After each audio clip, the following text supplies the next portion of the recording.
What's up, everybody? This is Dr. Zeb, and welcome to the Rehab Christian Center Sunday morning virtual experience. And I am grateful to be here with you today, and certainly hopeful and prayerful that you have had a great weekend and that all is well with you, your family, and your loved ones. It's good to be here, and certainly, again, grateful to have you join in with us. Listen, we only have 2 more weeks of this relationship series this week, next week, and we are done for this series. And so I need you to go ahead and start tagging people and tell them to tune in. Got a very powerful message that I want to teach to you today that I believe is going to bless you. But again, we only have this week. We have next week on this relationship series, and then we've got to shift gears to prepare for the end of the year and to prepare, honestly, for next year.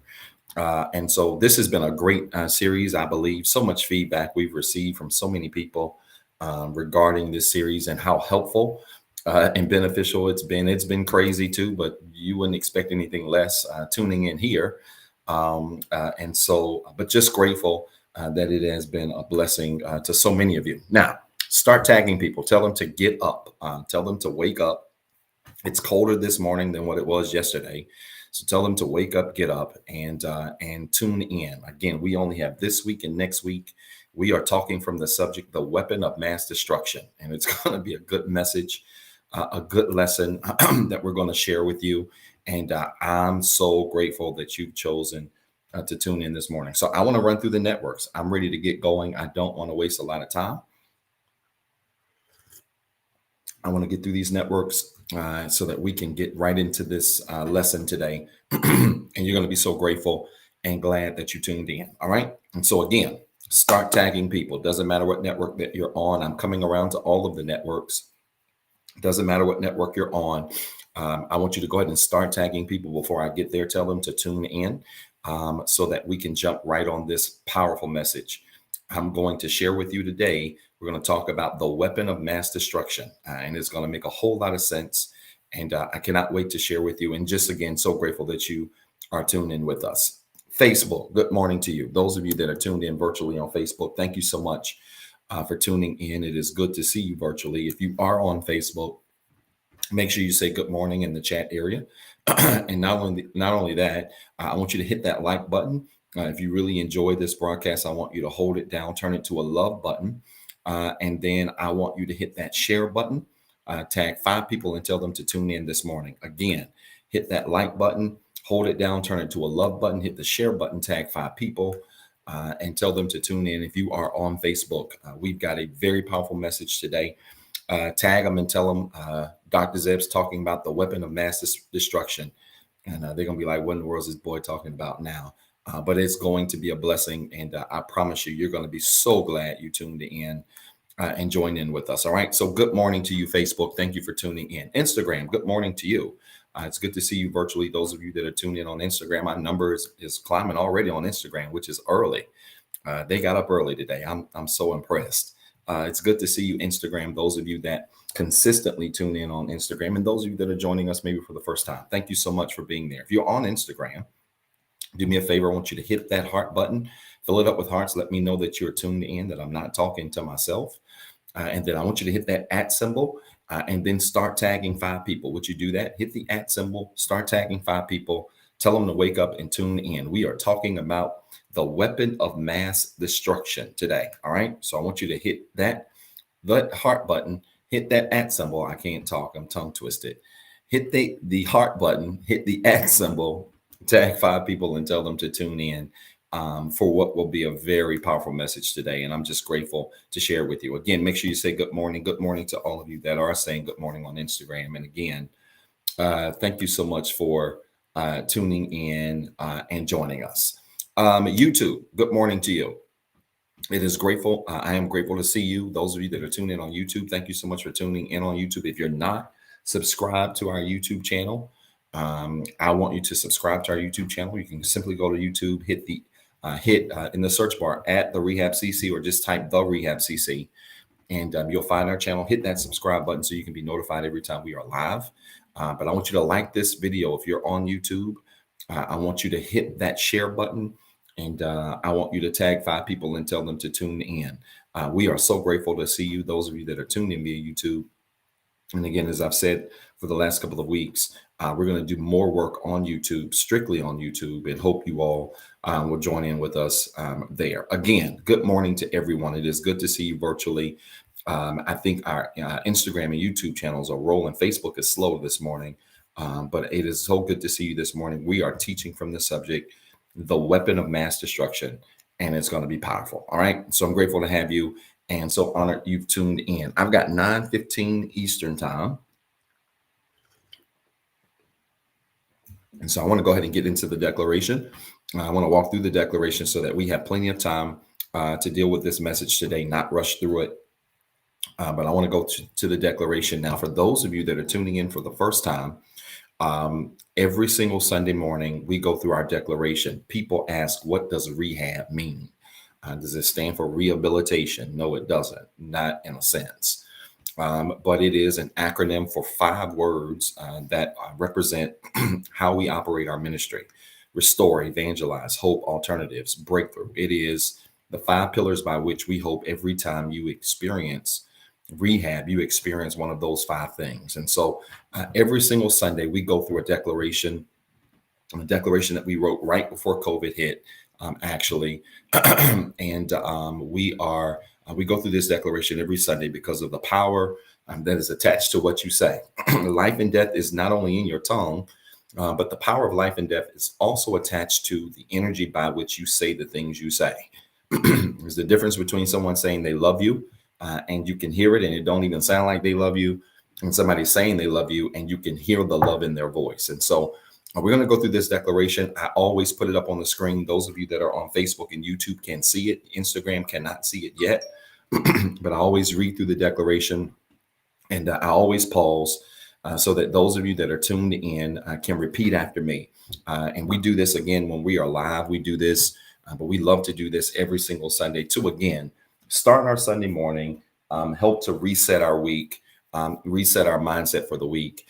So that we are positioned to receive everything that we want to receive in our lives this week. All right. And so I want you to repeat after me. We're going to go through this declaration. And again, just so grateful to have you here with us. All right, let's do it. Restore. Say it with me. We declare that everything that is broken, lost, hurt, or destroyed that belongs to us and has been designed by God is restored. My faith is restored. My joy is restored. My mind is restored. Even my lost time is restored. I am no longer broken. The fact that I'm alive means I have another chance. My faith has restored me. And right now, his love is making me whole. Evangelize. Say it with me. We declare that God helped us so we can help someone else. He loved me when I was unlovable. He changed me when I was a mess. His love lifted me when I was down. I'm not perfect, but I'm free. And anything that came for me can't keep me. Because I'm free, my circle is next. My family is saved. My friends are blessed. My plans are successful. My goals are ahead of schedule. And anything connected to me is blessed, just like me. Hope. Say it with me. We declare that everything that is missing is not lost. In Jesus, I have hope. And this hope makes me confident. It doesn't matter what happens to me or around me. I'm going to win. My relationships are winning. My goals are winning. My family is winning. My neighbor is winning. This city will win, and my role has the victory. My past is defeated, and my future is brighter today than it was yesterday. Alternatives. Say it with me. We declare that God made us different. I'm a royal child, the light of the world, and the hope of my city. I respect the past, but I don't look like what I've been through. I love the church, and my life is balanced. I love coming to church, but I like flights, boats, and vacations. My whole life is blessed. I am the head and not the tail. I am above and not beneath. I am a lender, not a borrower. And every place I go belongs to me. Breakthrough. Say this with me. We declare that God has a breakthrough with our name on it. I have some challenges, but I am not defeated. No weapon formed against me can prosper. And I know that all things are working for my good. Things are not breaking down. They are about to break through. There is a breakthrough in my career. There is a breakthrough in my home. There is a breakthrough in my health. There is a breakthrough in my finances. I am here on purpose, for a purpose, and everything that went wrong is getting ready to turn around. My friends, did you make that declaration with me this morning? I know it was a lot, but I hope you did. If you did, I want you to do me a favor. I want you to type in the comments, it's already done. For those of you that have been tuned in since January of this year, literally every single Sunday of this year, we have said the declaration and then we have sealed it by saying it's already done. I want you to know that everything concerning your life, everything you are praying for, everything you are believing God for, everything you are hoping for, it's already done. Type it in the comments. Would you do that for me quickly? It's already done. It's already done. God's making ways for you. God's opening doors for you. He's creating new ideas in your spirit. He's literally attaching you to people who have the keys to your next level. I want you to be encouraged today. Your business is going to be better next year. Your career is going to go better next year. Your health is going to improve next year. I need you to type it in the comments and believe it.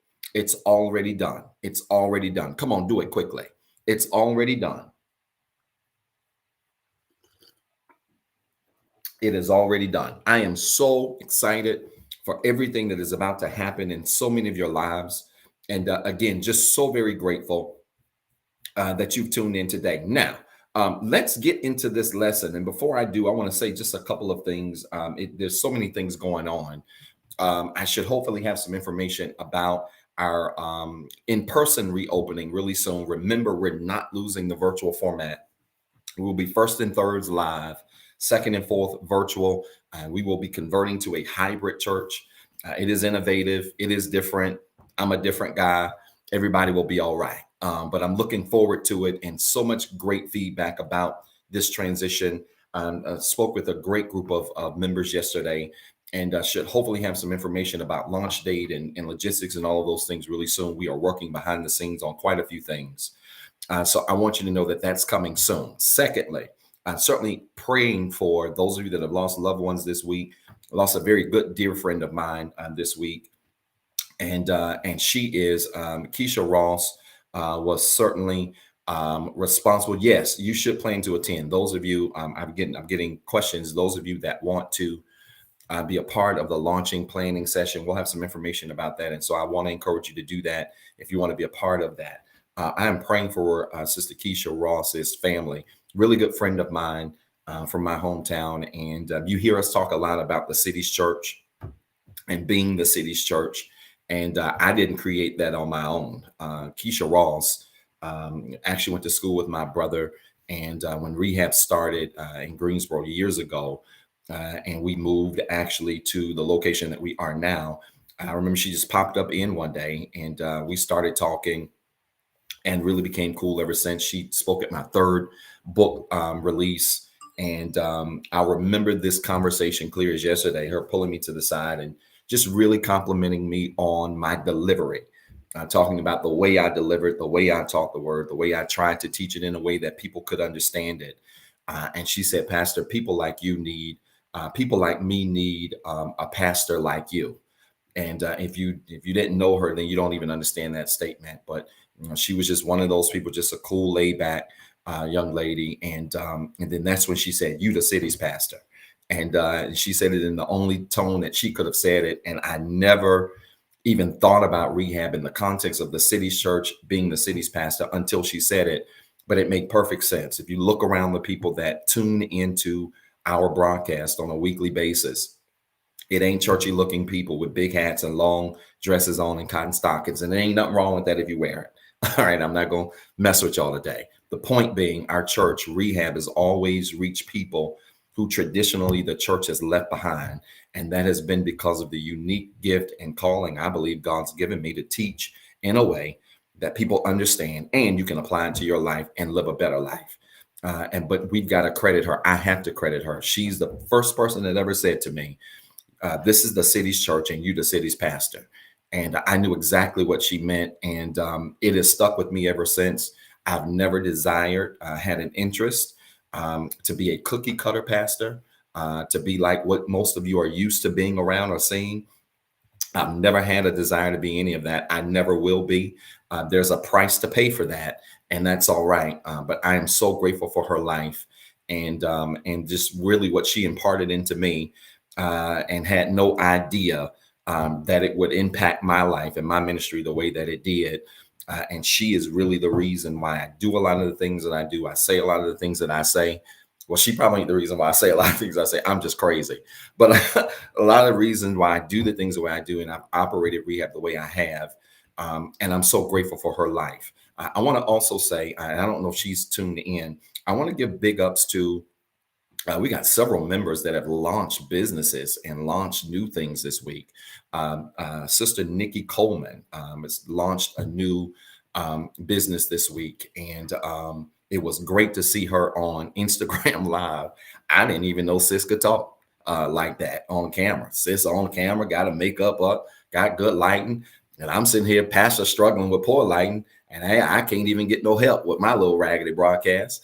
But that's my friend. I'm messing with her, but just so grateful. She's a great supporter of our ministry, and just grateful for the business that she has launched. And we want you to find her on Instagram, go support her.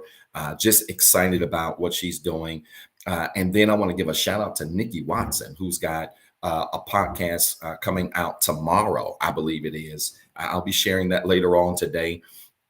She's got a podcast coming out tomorrow, and she's really doing so many great things, so many great projects going on. And just grateful, man. I'm learning how to give people their flowers while they're living, because when they dead, you can't tell them nothing else. I don't care how much you cry, fall out. If y'all love Pastor, tell me today. Don't y'all show off at my funeral. I've already given orders at my funeral. I don't want nobody falling out on my casket, and especially folk that ain't never said thank you when I was living. Y'all get out my face. My live face, my dead face. I mean it. Y'all give people their flowers while they're living. It's so important that we do that. And I just wanted to take a couple of moments just to say congratulations to them, because they're doing great work. And there's just so many of you that are doing great things. And when I hear it and hear about it, because I don't always catch it, and many of you don't even share it with me, and I understand, and you really try to respect my space and my schedule, and I appreciate that. But please feel free to share those things. DM me the information you've got going on about your businesses, things, exciting things that are going on in your life. Basketball seasons and all of these seasons are starting up. I got to get to Sister Ashley Spencer's son and catch him. I think it's his senior year. Saw Brother Micah yesterday. He's in basketball season. Fore's playing on 2 teams. There's a lot going on.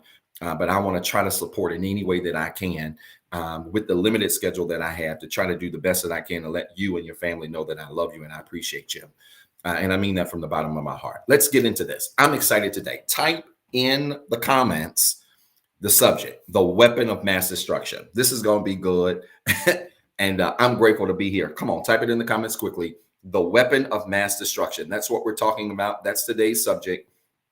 And it's going to be powerful. I need you to tag 5 people if you haven't already. Tag 5 people if you haven't already. The weapon of mass destruction is what we're talking about today. And y'all bear with me, my peppermint tea. I can tell the weather's really changing because my voice is real raspy in the mornings. But I'm grateful to be here today and just grateful you tuned in. The weapon of mass destruction is what we're talking about. Now, here's your first note. I want you to type it in the comments really quickly. Here's your very first note. Type it in the comments now. The greatest challenge in any relationship is communication. All right, put it in the comments. And we're going to get into some verses in a second, but I want to give you some context, and then I'm going to give you 2 or 3 very critical verses that I think are verses that are really going to bless you and really challenge you today. Again, the greatest challenge in any relationship is communication. Communication. Communication is the greatest challenge in any relationship. The greatest challenge in any relationship is communication. All right, it's communication. The greatest challenge in any relationship is communication. Y'all, listen, y'all, we have made it. We getting spam on the broadcast in the comment section. I'm just now seeing this. What in the world? Wow, we made it. Now, when spammers start watching your stuff, you made it. The greatest challenge in any relationship is communication. What do you mean? Men and women do not communicate the same. Okay, let's be clear here. Men and women do not communicate the same. I want to be very clear with this because you are in error and you're going to approach your relationships in error, your marriages in error, your friendships for that matter, in error if you think that men and women communicate the same. They don't. There's a book. It's a classic. It has sold millions of copies. I recommend it for starters, or any of you that are serious about your relationships and how you communicate with other human beings in general. There's a book that you got to read, and it's called Men Are From Mars, Women Are From Venus. It's a classic, but you got to read it because it is male-female communication 101. All right. And so men and women do not communicate the same.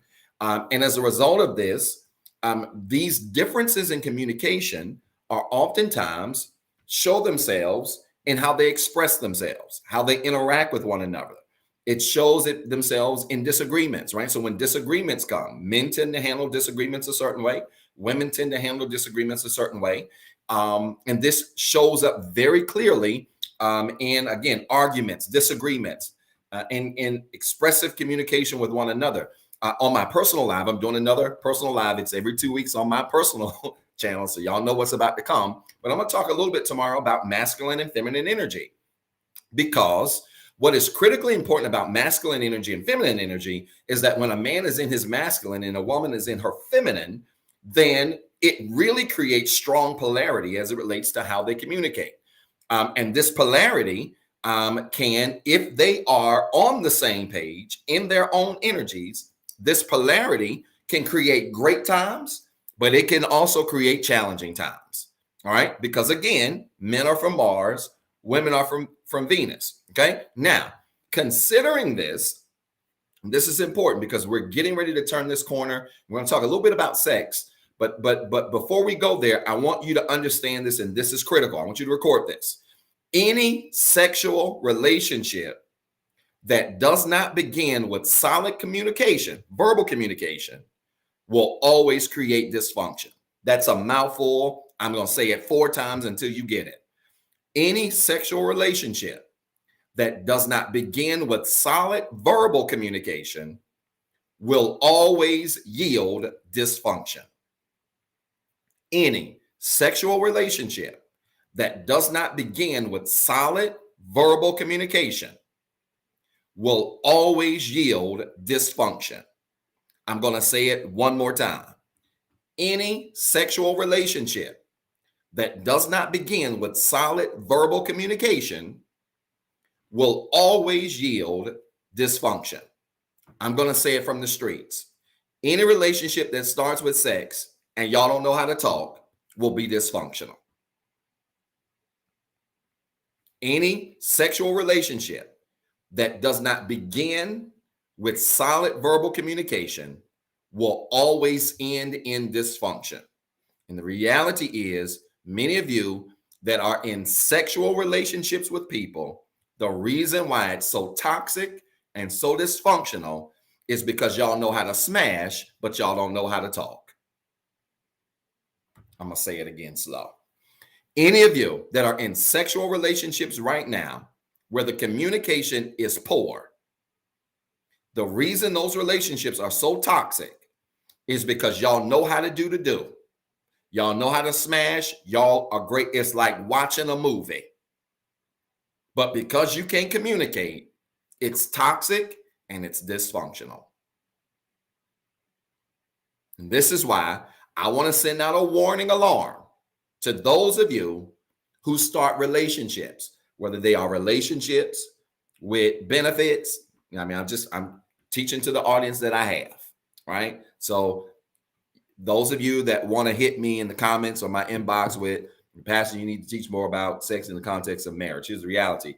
My members are having sex, and a whole lot of them ain't married. So just let me teach to who I teach to, okay? And I get all that, right? And I appreciate that. But the reality is they having it. Look at all these babies around here.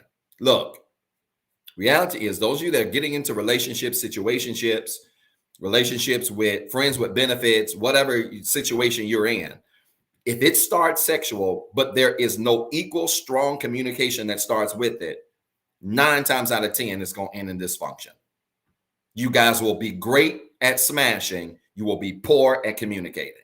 You will be great in positions. You will be horrible in having a conversation.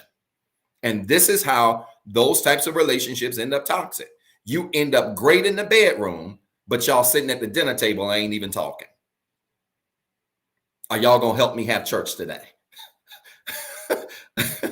y'all great behind closed doors, on the balcony, wherever y'all at.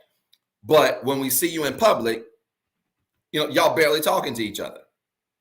Or other than during that time, you're rarely communicating with each other. All right. And so again, any sexual relationship or any relationship that begins with sex and starts there, but does not include also strong communication, is going to end in dysfunction. Why?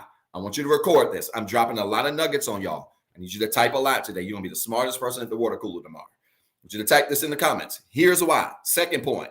Sex is the highest form of communication between humans. It is because sex is the highest form of communication between humans. There's nothing higher. The highest form of communication between two humans is sex. It's higher than talking. It's higher than texting. It's higher than winking. Sex is the highest form of communication. Why? The reason why it is the highest form of communication is because sex then becomes an exchange, a spiritual exchange between two people. Now, I don't have time to deal with this today as much as I want to deal with this. But sex between two people becomes a spiritual exchange. And I don't have time to prove it today. I might get a little bit into this tomorrow on my personal live. I don't know. But let me just say to all of you, for those of you that didn't know this, every time you smash somebody, you are spiritually exchanging yourself with them.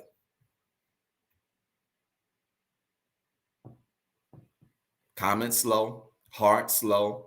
Maybe y'all just listening today. It's quiet. It's the truth. Anytime you have sex with anybody, you are exchanging spirits with them. I don't care if it's a one-time thing. I don't care if you've been exchanging for years. Doesn't matter. You are exchanging spirits with them. And this is why I stay on y'all about managing your body count. Welcome to rehab. This is why I stay on you about that. Manage your body count. Because every time you put another check on your body count, you have added another layer of somebody's spiritual energy unto your spirit.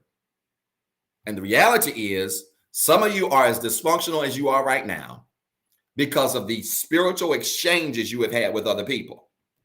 Sex is not the first layer of communication. Sex should be the final layer of communication. I'm going to say it again. Sex should not be the first layer of communication. And y'all don't have to pull the kids away. I'm not going to go graphic today. I'm going to keep it PG-13. PG-13. I'm going to keep it PG-13. All right. But I want to say this again. It is the final step in communication. This is why you don't do sex first. Because if you do sex first, you have already exchanged spirits without exchanging words. I want to say this again. You have already exchanged spirits without exchanging words. If you meet somebody and the first exchange you have is sexual, you have exchanged spirits before you have exchanged words, communicated words, right? Gotten to know each other through words and verbally expressed communication with one another.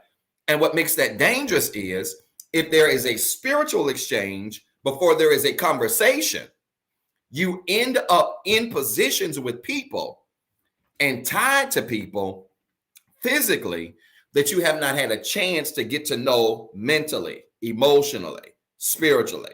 And this is the epitome of things like soul ties. This is the epitome of things like dysfunctional relationships. Most of those relationships that are dysfunctional like that have strong physical ties, meaning sexually, and have strong physical sexual ties, but have weak communication because the order was out of whack, then you end up connecting with people that give to you spirits that didn't belong to you, that now mentally, emotionally, and spiritually you are dealing with. I can't stress it enough. It is the final ultimate step in communication, right? Meaning, if we think about a house, sex doesn't happen at the doorstep, right? Many of y'all meet people, you open the door, bam. It don't only take, an hour, right? It doesn't happen at the doorstep. Sex happens in the bedroom, which means people got to come in your house. Think about it, y'all. And I think I gave this analogy to Rehab years ago. When people walk in your house or people come to your house and they've been there the first time, let me see how many of you are home trained. When people come to your house for the first time and you meet them, and they come to your house for the first time, and you've met them at your house, and you're meeting them for the first time, and they're coming to your house for the first time. When they come to the door, what's the first thing you do? You greet them. Where? At the door. When they come in at the door, let me ask you this. Do you walk them to the back to the bedroom?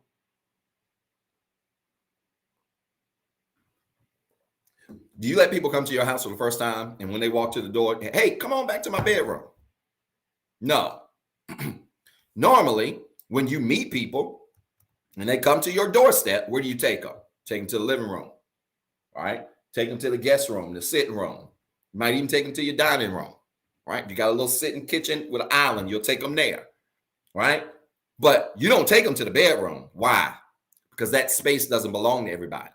There are layers to your house, right? There are layers of privacy in your house. So when you meet people and they walk to your doorstep and you take them right to your bedroom, you have skipped every essential layer critical to really get to know who they are. And this is what creates dysfunctional relationships. Okay. And so again, it happens in the bedroom, not at the doorstep.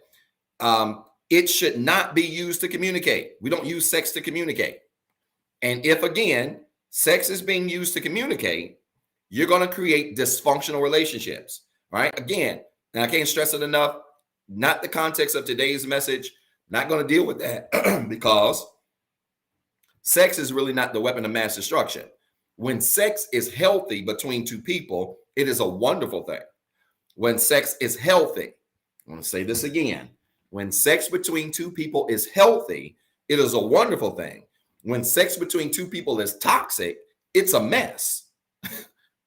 It's a mess. All right. So there's nothing wrong with sex. Sex ain't the weapon of mass destruction. It's not. I'm going to teach you what the weapon of mass destruction is, because that weapon combined with sex creates a whole different animal.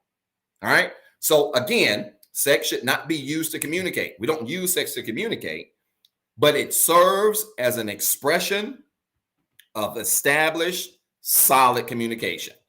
I want y'all to record that. Sex should not be used to communicate, but should serve as an expression of established, solid communication. Right? Again, we don't use sex to communicate.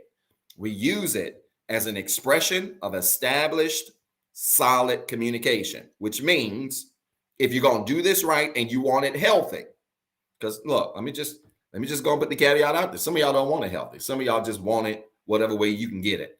Right? So if I'm talking, if that's you, then this ain't gonna make no sense. Some of y'all just want it any way you can get it. But if you want it healthy, right, and you don't want soul ties, you don't want to just kill your body count, just being involved with anybody, then you need to remember this, that when you have sex, that's an expression of a communication that's already established, that's already solid, which means y'all should be really good talkers. I'm trying to give y'all game. Y'all should be really good communicators. Fellas, you want some free game? I'm going to save this for Monday. I'm not going to mess with y'all today, but let me just peep y'all on a little bit of free game, fellas. Fellas, if you learn how to talk to her well and communicate well, because the knock on guys, remember, men are from Mars, women are from Venus. Let me give you game. The knock on guys is guys don't know how to talk. They don't know how to communicate themselves. They don't know how to express themselves. When something's wrong, I don't see no hearts, but all you ladies ought to be hearting me right now because I'm trying to help you too. The knock on guys is guys don't know how to communicate well. They don't know how to express themselves. When they get mad, they shut down. They don't want to talk. They don't want to open up, blah, blah, blah. Fellas, let me help you. If you learn how to communicate with her and talk and have solid communications with her and solid verbal communication with her, be able to express how you feel, be able to communicate to her how she feels, be able to be a good listener, be willing to be open and share with her and vulnerable in your openness. Let me tell you something. Everything else you want, you can get. Everything. Y'all ain't gonna say amen. It's all right. I told you I'm gonna keep it PG-13. I'm not gonna go there today. But fellas, that's free game. Y'all can thank me later. Because it's one thing if you it's one thing if you know what you're doing and know how to do. But if you can't talk when y'all have problems, y'all not gonna make it through. Y'all not gonna make it through. If she cannot talk to you when she's got a problem, or if she cannot feel safe, watch this. Not safe when you holding her, but safe when she's talking to you and secure when she's communicating with you. The sex is temporary. If she don't feel safe in those spaces, it's not gonna last. But if she can feel safe in just having a conversation with you, if talking to you makes her feel better, if you're a great listener, but then you also know how to lead her, and I ain't got time to do, I'm going to talk about this tomorrow because I'm going to make a whole lot of people pissed off tomorrow. Because a whole lot of you women, and I'm coming for you, you claim you want a strong man, but here's the problem. You don't want to shut up and let him lead. Uh-oh. Tomorrow going to be crazy. Yeah, I'm talking to all of you strong women. Ain't nothing wrong with being a strong woman. It's a great thing to be a strong woman. But listen, you can't have it both ways. If we say we believe in masculine energy and feminine energy, then somebody got to shut up. I'm trying to teach y'all. They don't want it. I'm trying to teach. Y'all don't want this. I want a strong man. Then you get them. You don't want to let them lead. You talking down at him. You don't want to give him a chance to lead. And a strong man, and in the streets, they call it an alpha male. I'm going to talk a little bit about this tomorrow. They call him an alpha male in the streets, an alpha female. An alpha male, I'm telling you, it's not going to be two pairs of pants if you dating an alpha male. Somebody got to shut up. Uh-oh. I know. Y'all don't like this. Ladies, it is possible that you can be a strong woman, have a strong man, and y'all both still have a voice. Just because you got a strong man don't mean you got to shut up. Anyway, I'm not going to get into my lesson tomorrow. Y'all want that? Tune in tomorrow at 8:30, my channel. Anyway, again, Fellas, if you learn how to communicate, you can get anything you want from her. And I mean anything. Okay? But you got to learn how to communicate, because most women will tell you they struggle with men in that space. They're great with the sex and all of that stuff. But when you got problems, if y'all can't talk it through, or guys, if you don't have the patience to hear her, if you don't have the patience to listen, if you don't have the discipline, maybe, to be able to talk, to be able to listen, to be able to express yourself, it's just not going to go further than how y'all feel sexually. Okay. And so again, it's the highest form of communication, and it is an expression of established solid communication, meaning if you and the person you're with have already created a track of solid communication, then by the time you have sex, that part's going to be so easy. And not only is it going to be easy, it's going to be better. I'm going to keep this PG-13, but sex is better between two people who know how to talk. You're welcome. Type it in the comments. Sex is better between two people who know how to talk. I'm not talking about talking while you're doing it. I ain't talking about you wanting a talker. I'm not talking about that.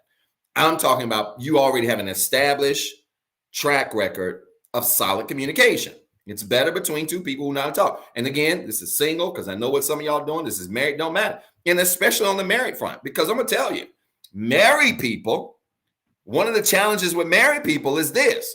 Married people then get married, and then you stop having sex. I don't understand that dynamic. Before you got married, we couldn't keep y'all's hands off of each other. We could not keep y'all's hands off of each other. Y'all was in the car, on the balcony, and in the hotel lobby. Y'all was everywhere. You get married, and all of a sudden you stop. And it doesn't make sense. But I'm going to tell you why a lot of times that's the case. The reason why that's the case a lot of times is because those marriages, 9 times out of 10, started on a sexual foundation. I just gave y'all the playbook. Marriages, when people in marriages stop having sex, and it ain't physical, right? Meaning, he's got problems or she's got, health issues or whatever. If it's not physical, right? If it's not something like that, 9 times out of 10, people in marriages that stop having sex, they started their relationship on a sexual foundation. Ask somebody. Y'all think I'm lying? Ask a married person who's married right now that ain't having sex and ask them how the relationship started. I guarantee you, 9.5 times out of 10, it started on a sexual foundation. It didn't start in communication. So if it starts with a communicative foundation, right? Y'all talking, y'all getting to know each other, you're enjoying each other's company without going there, you're really forming a bond. Then when you get married and you get old, and you get sleepy and you got kids to chase around, and you working 3 jobs, both of you working 3 jobs, got all this stuff going on, and you got busy schedules. None of that matters because you have a solid foundation in communication. And when you do, you find time to make it happen. You still have a strong desire for the other person. Why? Because your foundation is not built on a physical thing. It's built here. It's built mentally, emotionally, spirit. Does this make sense to anybody at all? So this is how some of you are going to know, and I'm especially talking to you single people. This is how some of you are going to know you are serious about trying to be with somebody. Because if you are serious about trying to be with somebody, ladies, I don't care how fine he is. Fellas, I don't care how fine she is. If you're serious about trying to be with somebody, you're going to slow the ball all the way down and build a foundation with them that's solid in communication. You're welcome. You're welcome. And if you tell them that, listen, hey, man, I like you. I think you're a handsome guy. You're an attractive guy. I don't want to have sex with you. I mean, I would love to have sex with you, but I don't want to have sex with you because I really think that you're a great guy. I really think that there's some potential between us, and I really want us to build a solid foundation in communication. If they don't understand that, it's the wrong one. Red flag. Fellas, same thing. And listen, fellas, if you tell, I'm just giving y'all the playbook. Fellas, here's another thing. You ready for this, fellas? If any guy on this live or watching this replay meets a young lady that you like that is equally attracted to you, and y'all got all of this chemistry going, and y'all ain't been out on 1 or 2 dinners, a couple of dates, whatever, hit her with this, guys. If you're serious about her, tell her this. Listen, I think this is all of that. I love the chemistry we got. I think there's a great connection here. Look at me giving y'all love advice. Y'all owe me. All y'all, I got folk hit me up that's getting engaged and all this stuff. Y'all owing me, man, big time. But I need you to hit her with this, fellas. Be like, look, think this chemistry is great. Think we have a great connection. I would love to go there. When I look at you, I could literally just do some stuff to you. But I don't want to go there because I think this could be really good for us. I think this could be a real thing for us. And I want us to just build a solid foundation of communication. Fellas, take my word for this. You're going to have to fight her to leave you alone. Ladies, I need all the ladies to say amen because y'all know I'm telling the truth. Because it's rare when a lady will find a man that is so comfortable and settled in his skin and so comfortable and settled in who he is and so comfortable and settled in his masculine energy where he can say to you, listen, I'd love to do something to you. But I really like the chemistry we got, and I think this could be something that's real. Let's just hold tight and build this communication. Boy, listen, she ain't going to even be able to sit still. You welcome. Y'all welcome. It's free game for all of y'all. You're welcome. Okay, now let's keep going because I got a lot to cover and I got to hurry. It's 9:56 already. Now, let me just throw this out here. 1 Corinthians chapter 7, verse 3 through 5. Right? 1 Corinthians chapter 7. Don't laugh at me, Brother Jay. 1 Corinthians chapter 7, verse 3 through 5, New Living Translation. I don't have time to read all of this, but that particular text is really for married people. Those of you that are tuned in that are watching the replay, I want you to especially read 1 Corinthians chapter 7, verse 3 through 5 in the New Living Translation, right? Because it talks about how a husband and wife should fulfill each other's sexual needs. Again, I'm not going to go through this, but it is to just simply say that married people need to keep sex alive, right? And the way you do it is you need to have a recommitment to communication. You need to become solid communicators. Why? The most responsible lovers are solid communicators. If you have a solid level of communication with the person you're with, your love life with that person is going to be 50 times better because of the solid communication. All right. They express needs, right? And you don't express needs during sex, not mental needs and emotional needs. You don't express that during sex, right? But you express needs through solid communication. All right.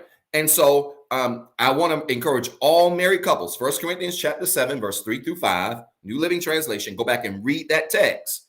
Because again, you want to do everything that you can to keep the sex alive so that things like temptation and other things like that, which I'm going to talk about in a second, don't come in to invade your situation. But I'm serious, y'all.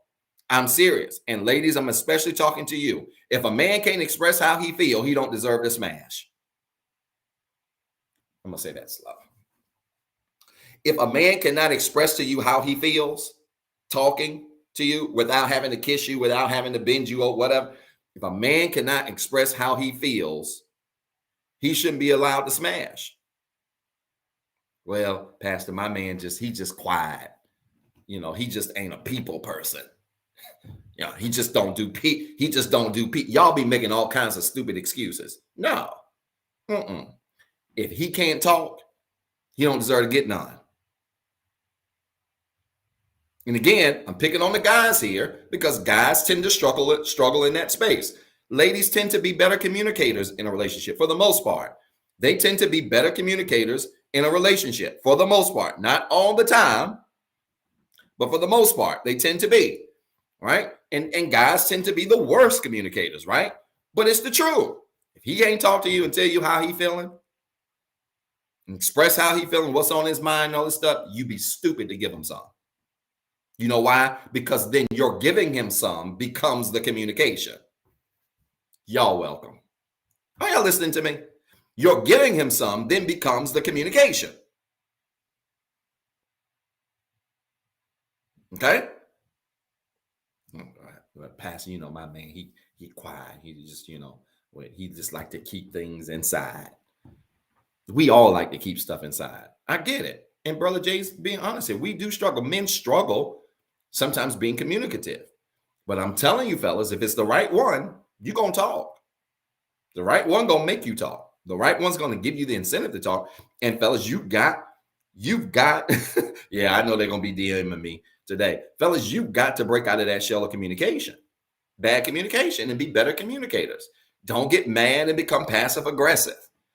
Get mad and you shut down. You don't want to talk for weeks. Ladies, because see, that's your kryptonite, ladies. Yeah, y'all talk, but then y'all get a little passive aggressive. I ain't got time to deal with this. I'm going to talk about this tomorrow. I'm going to make a lot of people pissed off with me tomorrow. But ladies, y'all get a little passive aggressive now. Y'all some communicators, but boy, if we piss y'all off, what y'all do? You shut down. You know what? I don't want to, don't talk to me. Get out my face. Y'all quick to tell somebody get out my face when somebody offends you, when your man offends you. And then when you tell a strong man, an alpha male, to get out your face and he get out your face, then what you do? A day or two later, some of y'all can't even make it an hour or two. You hitting them up. You take, why ain't I heard from you? You told me to get out your face. Y'all don't like this kind of teaching. I ain't got no amens. It's quiet on the chats. Y'all know I'm telling the truth. So, ladies, you can struggle in that context when it comes to communication too, in that you want it both ways, and you can't have it both ways.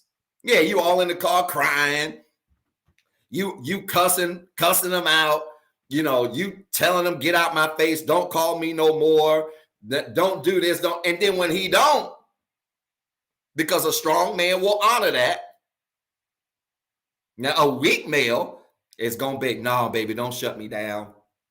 Don't tell me not to leave you alone. Don't tell me not to call. That's what a weak man gonna do. And he gonna chase. That's what a weak one does. A strong one, you're gonna be like, get out my face. He's gonna be like, okay.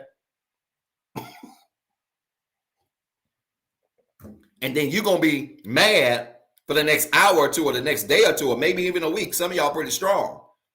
And then you're gonna be hitting them up. Short text. Hey. Not, hey, how you doing? I just want to apologize for acting ignorant and going off and going to the extreme. You just hit them up with a hey or WYD. Y'all don't like this teaching. Y'all know I'm telling the truth. Y'all know I'm telling the truth. Y'all stop that. I am Yamil. I promise you, I'm gonna talk about ego. I'm gonna get into that. See, look at y'all. Y'all. Society has made it okay to be toxic masculine, and I don't like that, right? I'm going to talk a lot about this tomorrow, my personal live. Yamil, I'm not ignoring ego, I promise you, because there's so many things that go into this, but y'all be playing, man. Like guys be playing, ladies be playing. Y'all stop, all right? And just learn how to communicate, okay? Now, I want to give you this really quickly, and then I'm going to shift gears because I got to hurry. It's 10:03, and time goes by really fast. I want to give you this really quickly. Record this. Sex is the only form of communication that can still function in silence. Sex is the only form of communication that can function in silence. Sex is the only form of communication that can function in silence, right? Which means y'all cannot be getting along, but if the sex is good, then y'all can still do the do and then go back to not talking to each other for days. Y'all can be the kind of people that just the only time, every time y'all talk, y'all argue. But if the sex is great, then sex becomes your form of communication because it is the only form of communication that can actually function in silence, which means you don't have to talk, right? And I don't mean talking while you're doing it. You get what I mean. You don't have to communicate verbally with a person in general to be able to have sex with them, right? And so this is how toxic relationships are built. They're built because people get good at sex and they're horrible at communicating. And you got to get better at communicating than you are sex. If you get better at communication, the sex then becomes easy, right? And even if you don't know what you're doing, y'all can figure that out, all right? Now, I want to say this, and this is going to hurt some of your feelings, but I want to say this because I do want to challenge. We talked a little bit a couple of weeks ago about dating. And I think it was Tuesday. My days, y'all, weeks are running together. I apologize. We talked a little bit about dating. I think it was Tuesday. And I want to say this, and I want to give you this, and maybe this will help you as you date. Dating is an interview for parenting. I want y'all to record that and remember that.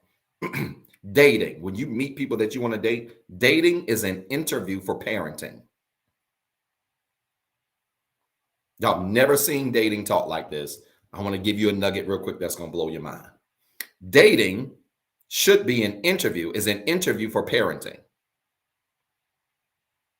which means when you date people, you should do more talking than you do anything else. You know why?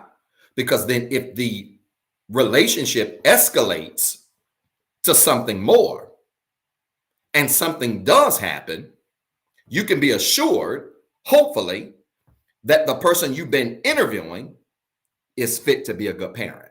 I'm gonna mess up. I'm gonna mess up. Y'all, you know what? Some of you, I mean, some of you have messed up in the sense that when you dated people, you didn't date them and think to yourself while you're dating them, what kind of parent would they be? You didn't. You didn't think about that. I know it's real deep. Y'all don't like this. This is real deep. See, dating is an interview for parenting. So anytime you date, you should be thinking this is an interview. Could this person be a good parent? That should be your mentality when you date. Not could they be a good husband or a wife? That's good if you do think that. If you're dating somebody, could they be a good husband, a good wife? That's good if you are. And I'm coming to that, Emil, because I'm getting ready to get to that. You are where I am. Okay. So y'all some of y'all throwing darts already. Hold on. I'm coming. Yeah, if you're dating, it can be an interview for whether or not a person is a good for a mate, without a doubt. But initially, it should be an interview for whether or not they're a good parent. Because y'all ain't gonna say this out loud. I'll say it. I don't care if you're in church, if you ain't in church. I don't care if you love God, if you don't love him. I don't care if you know him, if you don't. I don't care if you saved and you ain't. It don't matter what your status is. Folks smashing.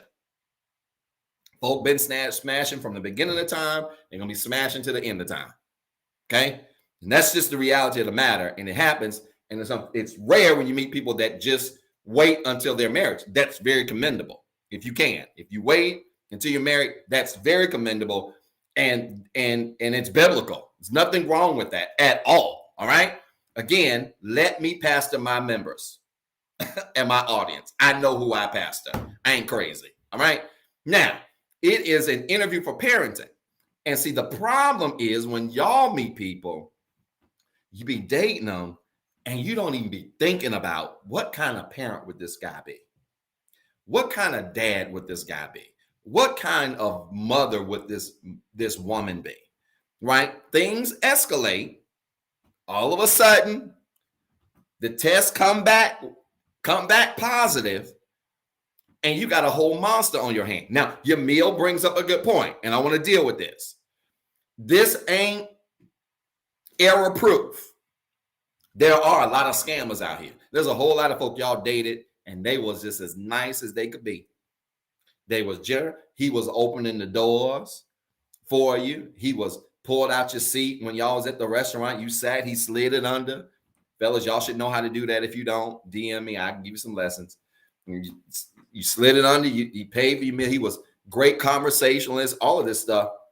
The minute that test came back positive, he turned into Freddy Krueger.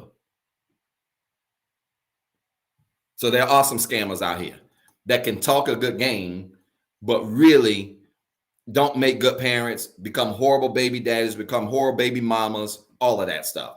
That's very possible. All right? Very possible. But I'm going to tell you guys this. If you want to be honest with me today, y'all got to be honest and get out your feelings and be honest. Okay? Listen to me. Get out your feelings and be honest. Ask yourself, if you ended up with a scammer, ask yourself, if you ended up with a scammer, I want you to ask yourself a very honest question. Did you give it enough time when it came to interviewing that person to ensure that the likelihood of them being a scammer was slim? Now, again, anything's possible. People can change, right? So I'm not saying people can't change. But what I'm asking you is a simple question. When you were interviewing them, did you give it enough time to determine if they were a scammer? Now, I get this question a lot, and I'm thinking about making next Sunday the last Sunday of this series and Ask Me Anything Sunday. And let me tell you why. But it's going to be relationship edition, where I only want questions about relationships, marriages, stuff like that. Michelle said, no, by pressing 1 for representative. Right. Where the questions are only geared towards that, because I know a lot of you have questions about your relationships, situations you're in, situations you've been in, how to heal, that kind of stuff. And I'm thinking about making next Sunday that Sunday, right? Just to only have questions about relationships. I'm not all the way on the fence about that yet. It just depends on what I teach Tuesday. But y'all be honest. I get this question a lot. Dr. Zeb, how long should I wait? I don't know the answer to that question. I don't care about the Steve Harvey rule. What's the Steve Harvey rule? What do you say, like 60 days? I don't care about the Steve Harvey rule, none of that stuff. I can care less about that. I don't have the answer to that question, how long you should wait. Probably my best answer is wait as long as you can. I'm being honest with you. Wait as long as you can so that you can have as many interviews as you can, so that you can gather as much information as you can. In case you end up in one of them situations where the tests come back positive, and if you're not going to plan B it, then you at least know what time it is. Does that make sense? But y'all got to be honest here and ask yourself, did I really give my scammer enough time? Or did y'all go out on 2-3 dates? He was already smashing because he talked a good game. Listen, it ain't about talking a good game the first couple of dates. That's easy. It takes on average. Y'all, I ain't mean to go all the way here because I got a lot of ground to cover real quick. Well, actually, I don't have that much ground to cover because we're going to start talking about the weapon in a second. But this is good. And I hope this is making you think today. It takes on average 30 days. 30 days for a habit to form on average. On average, it takes about 30 days for a habit to form. So if it takes on average about 30 days for a habit to form, a habit, and you've dated somebody for 2 weeks, how is it possible that you can know their mannerisms, know the depth of their heart, know the depth of their character after 2 dates in 2 weeks? It's impossible. Which is why when you then scale up from 2 dates to sex after 2 dates, and it ain't even been 30 days, and you've seen no habits form in communication, you've seen no patterns of consistency in your interaction with them, it can't be shocking that they end up being a scammer. And some of you got scammed by scammers. But go back to see what I talked about last week. You got to own your role in it too. Oh, y'all don't like Pastor today. Pastor, you was my favorite pastor. I don't like you now. I love you. It's the truth. Some of y'all got caught up in the moment. Ladies and guys, because ladies can do the same stuff too. Some of these ladies out here talk smoother than dudes. And you end up getting her, and next thing you know, she a track star. She gonna run away when it get hard. And you sitting up there wondering what you did wrong. You didn't give her enough time, man. You didn't interview her long enough. Interview her. I don't care how fine sis is. I don't care how much sis press up on you. I don't care. You better interview her. You better interview her so that if the tests come back, you have interviewed, your dating her has been an interview for parenting. Right? So, if you end up being a single parent You don't marry somebody that you have a baby with. You end up being a single parent. I like this. Some people are real good at a job interview. It's the truth. Scammers, right? I've hired bad people before who are great in the interview. You got them. What in the world is this? Right? But let me tell you now, when I hire people now, first of all, I'm going to ask you a million questions. And if I ain't comfortable, I'm going to keep asking until I get comfortable. And then I'm going to go to my computer. I'm going to do some research. If it don't feel right, I'm going to research it until I get that feeling out my stomach. And y'all need to do the same thing. And some of y'all be 80% sure. And then you start saying, especially you ladies, because ladies tend to get a little bit more relaxed in this space, especially you ladies. Well, man, you know, he does talk better than most guys I talk to. You know, most guys don't communicate. He does communicate better. He does have his own plays. Come on, man. That's it. That's all it takes. Those are the only bars he got to check. Come on, man. Y'all got to give this stuff time. Give it time. All right. Now, what's the real issue, Pastor? What is the real weapon of mass destruction? You ready for it? The real weapon of mass destruction is lust. I want you to type that. The real weapon of mass destruction is lust. L-U-S-T.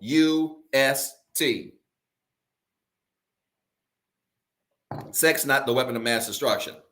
I used to think it was. It's not. Sex is not the weapon. Lust is. And I'm getting ready to go hard right here. This is going to be fun. I ain't got but 14 minutes and I got to hurry up and get it. Lust is the real weapon of mass destruction. It is. Look at this. Lust is nothing more than an intense desire for something you don't have. I want you to record this definition. You're going to be the smartest person at the water cooler tomorrow. Lust is an intense desire for something you don't have. Lust is an intense desire for something you don't have. That's anything. You can lust not just for people physically. You can lust for new career opportunities. You can lust for money. You can lust. It's an intense desire for something that you don't have. Normally, though, we use the word lust in the context of sex, right? Or physical communication. But it is an intense desire for something that you don't have, right? Which means that a lot of times this stuff that y'all call in love with other people is just an intense desire for something you don't have. Do you love them or do you have an intense desire for something you don't have? Y'all don't like this. And I'm here to tell you, some of you are not in love. Some of you have an intense desire for something you don't have. It's a big difference. Look at this. Let's get to my boy. James chapter 1, verse 12 through 15. I'm in the King James Version. James chapter 1, verse 12 through 15, the King James Version. This my boy right here, because James, if you read the book of James, he tells it like it is. He got to be like my second cousin. James chapter 1, verse 12 through 15, King James Version. I'm reading this. Right? And we're going to break this lust thing down really quickly, and I'm going to let you go. Because many of you think sex is the weapon. It ain't. It's lust. Look at this. Verse 12. Blessed is the man that endureth temptation, for when he is tried, he shall receive the crown of life, which the Lord hath promised to them that love him. Verse 13. Let no man say when he is tempted, I am tempted of God, for God cannot be tempted with evil, neither tempteth he any man. Look at verse 14. This is important. But every man or woman is tempted when he or she is drawn away in his or her own lust and enticed. So you are tempted when you're drawn away in lust. So anytime lust shows up, temptation gets stronger. I'm going to make this make sense in a second. Look at verse 15. Then when lust has conceived, man, I really wish I could deal with this text, because Lust, when lust is planted, lust always produces something. Lust, when it conceives, verse 15, it brings forth sin. And sin, when it is finished, brings forth death. So James says, every man is tempted when he's drawn away in his own lust and enticed. And then when he is enticed, when lust has conceived or produced, it brings forth sin. And when sin is finished, it brings forth death. Lust almost always leads to death. It doesn't necessarily have to be physical death. It can also be spiritual death, which means if you get caught up in a lustful situation with somebody where y'all don't even really like each other like that, but you're just hot in the pants for each other because you think he fine, he think you fine, and y'all got this whole situation where y'all just do that, whatever, it almost always is going to end up in some type of spiritual death. Go back to what I said at the beginning of the broadcast. When two people have sex, it is a spiritual exchange. Are y'all taking this in? Now, let me give you 3 things that make lust dangerous. I'm coming right for these verses here. I'm going to give you 3 things that make lust dangerous. Ooh, it's quiet. Ain't nobody heart but Michelle on Instagram. I know y'all listening to me, though. I'll give you 3 things that make lust dangerous. Some of y'all are clutching your pearls. That's right. 3 things that make lust dangerous. You ready? Number 1, lust ignores the trap of temptation. Lust ignores the trap of temptation.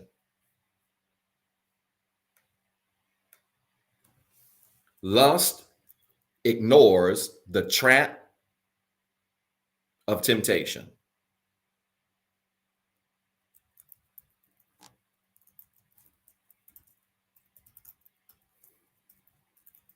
Lust ignores the trap of temptation. Look, y'all, temptation ain't nothing wrong with temptation. I'm going to say this again. There's nothing wrong with temptation. I don't know what you've been taught in Sunday school. I don't know what you've been taught growing up. There's actually nothing wrong with temptation. And the reality is, if you're human, you're going to be tempted. And I don't mean just tempted physically and sexually to want somebody or something like that. I mean, you're going to be tempted. Heck, you can be tempted to cheat on your test in school. Now, some of y'all too saved to admit this, and you're too spiritually deep to admit this, but some of you may be honest enough to admit you was in school coming up, growing up. It was a whole lot of days you want to cheat. And you was taking that test and you was kind of cutting out your right eye, looking at the paper next to you, you drop something on the floor so you can look over. I mean, you can be tempted to do anything. Temptation is normal, right? Where we mess up is when we yield to temptation. There's an old hymn that says, yield not to temptation, for yielding is sin. Temptation ain't sin. It's the yielding to it. So when you give in to temptation, the giving in is the sin. Being tempted ain't. Meaning, and let's put it back on the relationship thing. Michelle said, I used to cheat off other tests and let them cheat off mine too. Amen. Some of y'all did. A whole lot of y'all did. Right? So it's the temptation of, but let me just bring it back to relationship. If you see somebody that's fine and the thought comes across your head, man, what I would do to that. Okay? That's natural. It's natural. It's natural. Now, we can make an argument that if you did it in your mind, you might as well always go ahead and do it. But that wouldn't necessarily relate to this example. But just hear what I'm saying. If you see somebody, you're just like, oh my God, I'd do this to them or whatever. Oh, man, they fine, blah, blah, blah. And that thought of temptation concerning them comes across, that's normal. Unless something's wrong with you or you can't see or you blind, that's normal. Where it becomes a problem is when you act on it. Where it becomes a problem, where temptation becomes a problem, is the yielding to it. It's the acting on it. Again, temptation is normal. And again, if you ain't being tempted, it's a good chance you're being had. I'll say that again. If you're not being tempted, it's a good chance you're being had, which means you probably already in a mess yourself. If you walking around and you don't ever feel tempted about nothing, it's a good chance you are probably in a mess already. I mean, besides, how can you feel tempted by anything if your life is already in a mess, or if you're already in a messy situation? What you got to be tempted by, right? So if you're feeling tempted every day, especially in this context of what we're talking about, relation, that's normal, right? But here's the thing. It does start with a thought. It does. But here's the thing. Temptation heightens lust. Okay? Temptation heightens lust because it makes what you don't have or what you can't have attractive.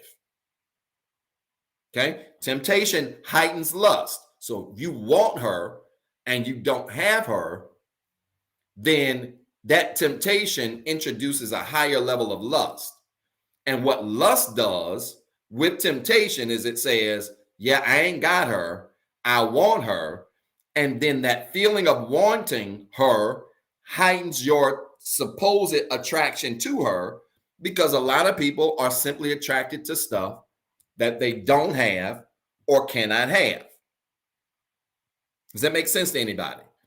And let's go an easy example. If you tell a kid they can't have a cookie, don't touch the cookie jar, and you walk away, in your kid's mind, if they want that cookie, you telling them they can't have it, it don't belong to them, doesn't make them want it less. It makes them want it more.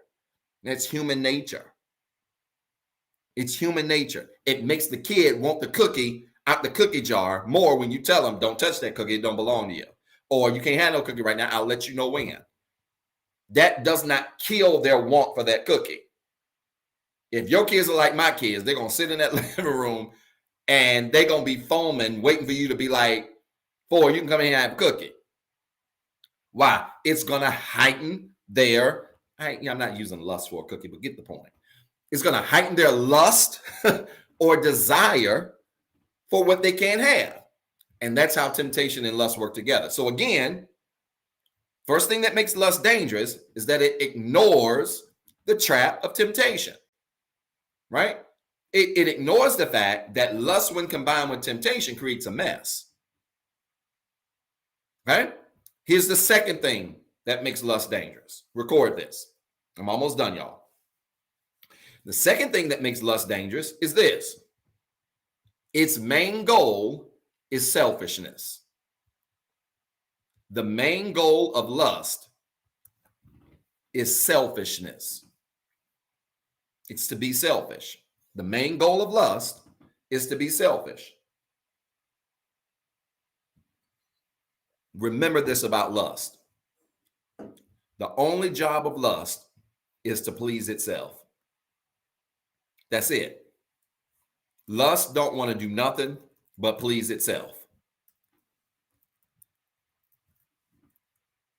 Lust wants to do nothing but please itself, which means somebody can lust for you and want you, but then when you give them you and they finish with you, they don't even like you, or they don't call you no more. They don't want to be around you no more. They don't want to take next, and you all in love, and they don't want to be involved with you. And it's because they didn't like you. They lusted for you. And once that lust is fulfilled, they have no other use for you. Remember, love gives, lust receives. Here's the litmus test. Love gives, lust receives. So if somebody says they love you, how do you test it? How much do they give to you?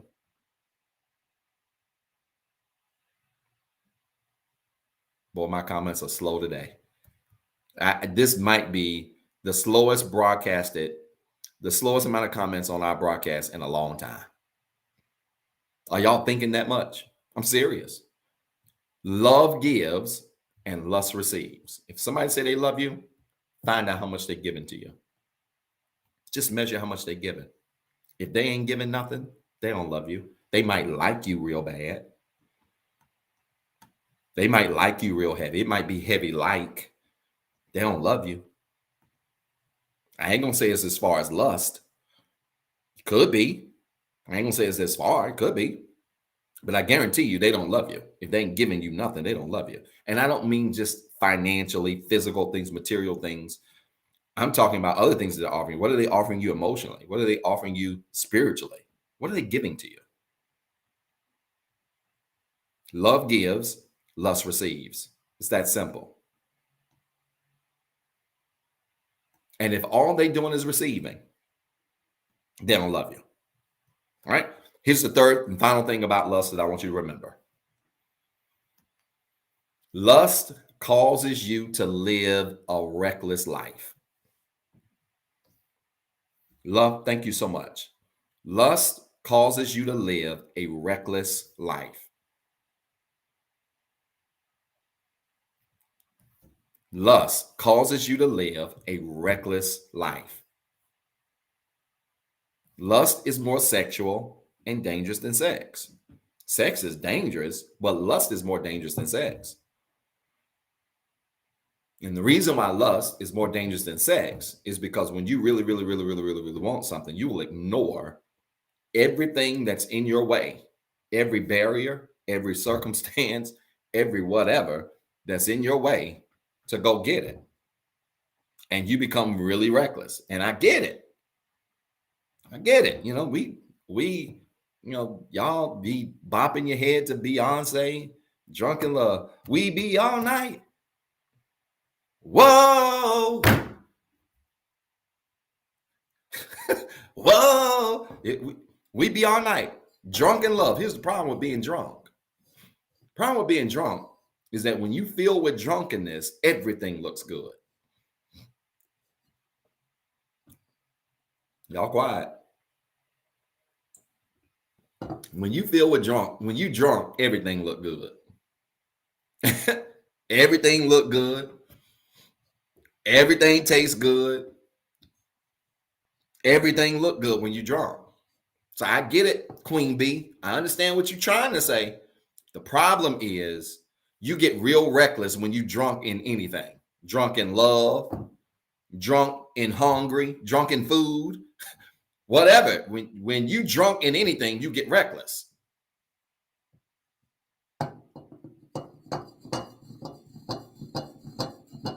And I like that. Element said you got to sober up. When it comes to love and love, if you're really serious about somebody, and I don't have time to deal with this, I'm out of time. If you're really serious with somebody, let me tell you something. The best way to evaluate them is to evaluate them in a space where you are as sober as possible. And I don't mean in the sense of drinking actual alcohol, right? I mean, it can include that too, because some of you have only dated people while you were drunk. And then obviously you're only attracted to them. You're attracted to them because you only been around them drunk, right? You need to be around them sober, physically, right? But some of you spiritually, emotionally, mentally need to evaluate people from a sober place. Because when you evaluate people from a sober place, then you can see things not for what you want them to be. Y'all leave me alone with Beyonce. Not for what you want. And she ain't even the finest one in Destiny Child, by the way. She not. If you follow me on social media, you know who the finest one is. It ain't Beyonce. Anyway, some of y'all are evaluating things, but not from a sober place. You need to evaluate people from a sober place. How do I evaluate people? And I don't have, this ain't even in my notes, but I'm going to give you something that'll help you here. How do I evaluate people from a sober place? Let me help you. The easiest way, this is the last point I'm going to give you and I'm done.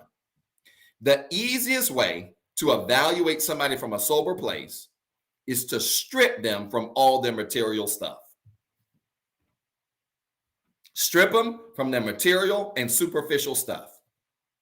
Let me help you.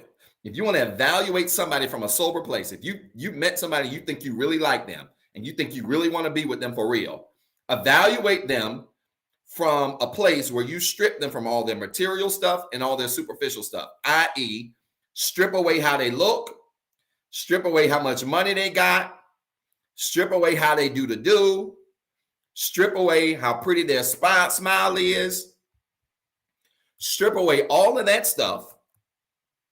And then when you strip away all of that stuff, I want you to then evaluate them. And all of a sudden, you're going to see them for who and what they really are. That's how you evaluate people in a sober place. Strip away the material stuff. Strip away the superficial stuff. It's cool that he fine. Ladies, I ain't saying he got to be ugly. It's cool that he fine, that he cute. Fellas, I ain't saying she got to be busted. It's cool that she look good, but evaluate her aside from her looks. She cute, great. He fine, wonderful. How's the conversation? Fellas, can she talk about anything besides hair and nails? Ladies, can he talk about anything besides sports? I'm getting in trouble. Evaluate him or her aside from the material and superficial stuff, and that will let you know what you got and what you ain't got. Because I'm here to tell you, some of y'all been evaluating people, but not from a sober place, but from a drunken place. And you're right, Michelle. She said that conversation is a deal breaker. Because I'm telling you, when you undress people materially and you undress people superficially and just get to talk to them and just really evaluate them on the stuff they be saying. I know I said stuff they be saying, but if you just evaluate them on the stuff they just be saying, you're going to be like, what in the world is this? What is this? Right? And I get that. Sister Marcia said, no, today all people seem to talk about sex. That's all they got, because that's all they can do to carry themselves. It doesn't mean sex is not going to come up in your conversations. It may come up in your conversation, but it shouldn't be all your conversation. How fine they are shouldn't be all your conversation. How cute they are shouldn't all be should be the whole conversation. And if that's the whole conversation, where the whole conversation is simply how cute, how fine they are, I'm telling you, you are evaluating them on superficial things. Strip them away, because here's the reality. And I'm especially talking to you young people. Here's the reality. If you're going to be with them and be with them for a long time, fellas, guess what? Them curves, that bottle, that Coca-Cola going to turn into a can.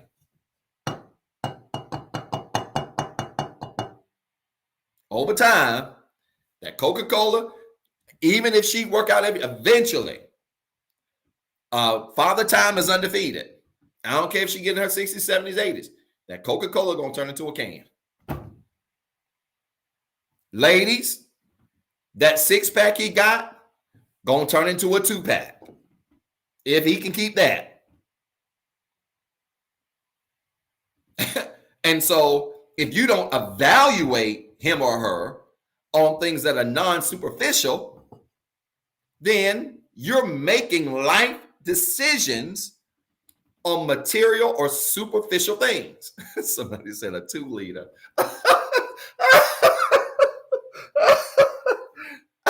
Yeah, now they on Instagram they're saying a keg. Y'all crazy. At least I was trying to be nice, right? You get what I'm saying? Don't evaluate on superficial stuff, and that's the easiest way to understand to evaluate things, not in a space of lust or drunkenness, but to evaluate things in a real way. This bless anybody? I'm done, y'all. Did this bless anybody at all today? Was this a blessing to you? I hope it was. If it was, fill it up with hearts. Good. I'm starting to see them on Instagram. Y'all are funny. I was trying to be nice with can. Y'all talking about kegs and 2 liters and 3 liters. No, people change over time, but you got to evaluate them on the non-superficial stuff. How nice are they? Would they make a great mother? Would they make a great father? Are they a great communicator? Can they make you smile while y'all not smashing? Did y'all hear? I'm giving y'all some free tips. These are questions you ought to be asked. Can they make you smile when they ain't smashing you?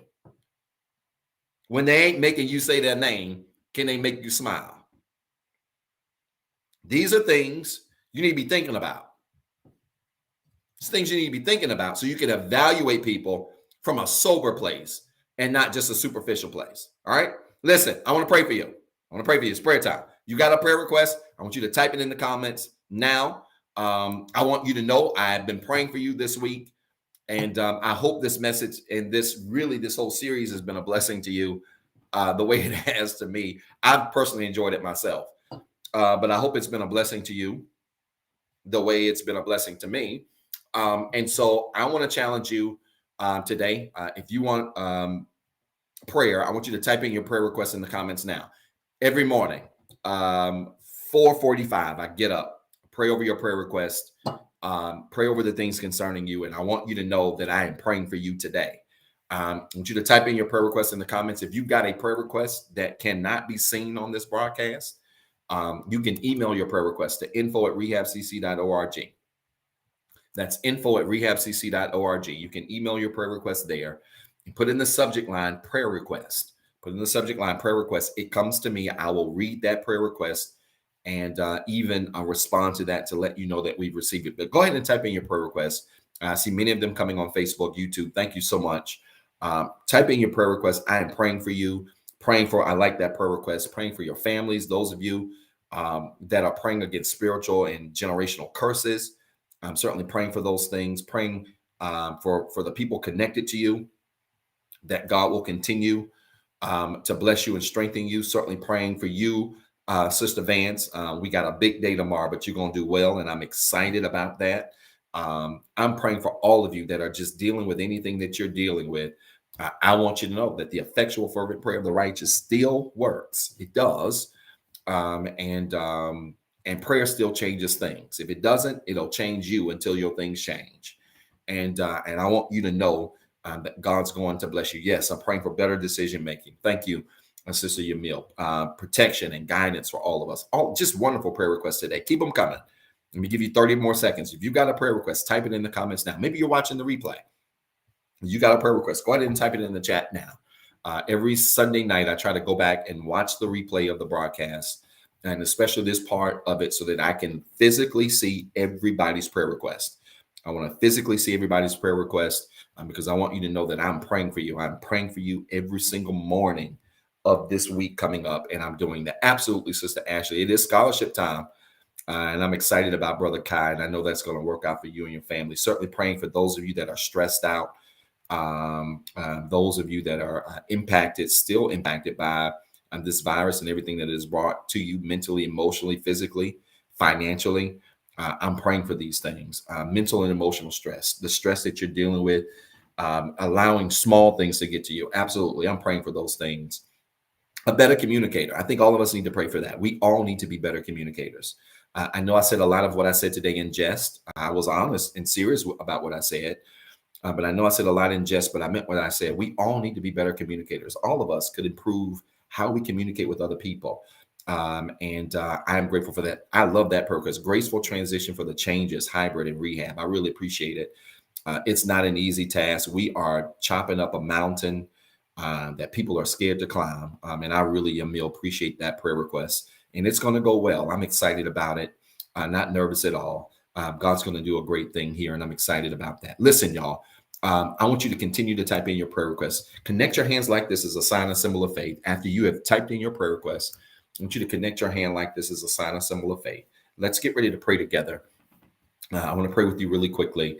So let's get ready to pray together. If you've typed in your request, literally put your hands together like this as a sign and symbol of faith, as if we are holding hands. I want you to put your hands together like this, and let's prepare to pray. All right, let's do it. Father, in Jesus' name, I thank you today for your word. Thank you for this time of gathering you've given us. I pray now, God, that somebody through this word has been challenged, has been maybe even convicted, has been awakened to change how they communicate, how they see relationships, how they see the highest form of communication. Help us all to be better communicators, not just in romantic relationships, but in general. Help us to communicate with our friends better. Help us to communicate with our family members better. Help us to communicate with our loved ones better. Help us to communicate with our coworkers and colleagues better, so that our relationships all the way around us, 360, are not dysfunctional, but perfectly work together, that are perfectly normal, that are productive and fruitful, because we understand the impact of building a foundation on solid communication. I pray, God, that this message challenged somebody. I pray that this message has caused somebody to take a deeper look in the mirror at themselves, so that they can be everything that you called them to be, everything you've designed them to be, and more. Now, God, for every prayer request that's been typed in the comments, every prayer request that's in our inbox right now, we speak to those prayer requests. Every prayer request that's been typed in the replay, For those folks that are watching the replay right now, God, we lift these prayer requests up to you, and we ask that you would answer the prayers of your people. Make ways as only you can. Open doors as only you can. Meet needs as only you can. We thank you, God, because this will be a week that will be filled with miracles, open doors, made ways, met needs, new layers of blessings as only you can. God, send healing to your people. For those folks that are having procedures, going through surgeries, we ask that those surgeries and procedures would be successful. For those people who are trying to close on their homes this week, that you would allow the closing to go through successful. For those people, God, that have to go to court this week to stand in front of a judge, we ask that you would stand with them so that they don't feel like they're standing on their own. For those people that are praying for their children who are going through difficult and tough times, that God, you would be the God in us as parents to be able to stand with our children so that they know that they're not alone. Whatever the issue is, whatever the need is, we speak to those needs now and we lift them up to you as the God that is the way maker, the miracle worker, and the promise keeper. We thank you for these things, God, and we count them done in Jesus' name. Amen. Do me a favor. If you prayed that prayer of faith, I want you to type in the comments right now. It is so. Do it quickly. It is so. It is so. If you prayed with me, I want you to type in the comments right now. It is so. It is so. It is so. Come on, type it in the comments really quickly. Every time you say amen, you are simply saying it is so. Every time you say amen, the word amen in the Greek is translated into it is so. It is done. I want you to type it in the comments now. If you prayed that prayer of faith, literally, I want you to walk around this week, even if you don't know the words to say. Maybe you're going through something that's so difficult that you can't even explain it to other people or to yourself. If you can find the strength to say those three words, it is so. I'm here to tell you, God is enough God to send you comfort in your situation. Sometimes you don't have to draw out a long prayer. You don't have to say a long prayer. Sometimes you're in situations that are so hurtful that you don't even have the strength to talk. But if you got the strength to say it is so, you serve a God that's enough God to reach you right where you are. So don't ever forget that. I don't care what you're going through. If you can remember it is so, all will be well in your life. Listen, if you want to be saved today, maybe you heard this broadcast and you want to dedicate your life to Christ. You want to commit your life to Christ. I want to challenge you right now to stop what you're doing and dedicate your life to him. I'm so pleased that over the last 2 or 3 weeks, so many people have dedicated their life to Christ right here on this broadcast, have given their life to Christ to be saved. Pastor, how do I become saved? Well, it's simple. Romans 10:9 tells us that if we confess with our mouths, if we believe with our hearts that Jesus Christ is who he is and did what he did for us, we are saved. It's that simple. Salvation ain't a magic trick. You don't have to hop on 3 legs and spin around and touch your nose. It ain't something deep and extra. Salvation is a matter of confession. You have to believe that God is enough God to save you of your sins. You've got to be honest that you are a sinner, and then God will literally take care of the rest. I'm here to tell you, if you want to be saved today, I want you to stop what you're doing. If you're watching this broadcast and you're at brunch, I want you to put down the bacon. If you're at the pool right now and you're fortunately in some warm place, I want you to get up out the pool and sit on the side of the pool. And I want you to literally stop what you're doing. If you're driving, pull over. This is the perfect time to pull over because I want you to repeat this prayer of faith with me. And if you want to be saved, it does not matter where you are. God wants to save you right now. If you want to be saved, repeat this with me. Say it. I'm a sinner. I'm not perfect. I have some flaws. And I even have some failures. But I do believe that Jesus Christ was born of a virgin. He lived on this earth just like I'm living. He suffered, he bled, and he died on the cross. But 3 days later, rose again for my sins. Because he lives, I can live, and I am saved. My friends, if you prayed that prayer of faith, I want to welcome you to the royal family of Jesus Christ. Salvation is that simple. It's a matter of admitting who you are and what you're not, but that you serve a God that is greater than you. If you prayed that prayer of faith, I want you to type in the comments right now, #salvation. Let us know that you gave your life to Christ. It is one of the most powerful, greatest decisions that you could have ever made. And we don't want to know just to be nosy. We want to know to celebrate with you. We want to know to welcome you to the largest family on the planet, and that is the family of Jesus Christ. If you prayed that prayer of faith, just simply type in the comments #salvation. Now, if you did that, go find you a church home. Go find you a church home that you can be a part of, that you can fellowship with other believers, whether it's virtual, face to face, or a hybrid of both.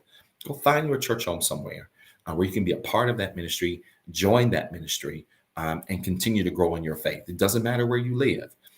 Make sure that that church is a Bible believing, Bible teaching church that explains the word in a way that you understand.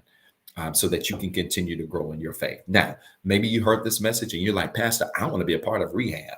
I really want to be a part of the Rehab Christian Center. I live in Dallas. I live in LA. I live right here in the Triad in North Carolina, but I want to be a part of Rehab.